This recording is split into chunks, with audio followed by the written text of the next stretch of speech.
your back feels good. But is it safe? Let's bust 3 myths.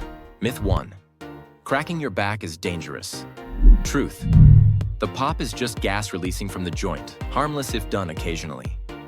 Myth 2. You're putting your spine back in place. Truth? Nope. Real alignment needs muscle control, not a snap. Myth 3. Don't do it. It'll loosen you up too much. Truth?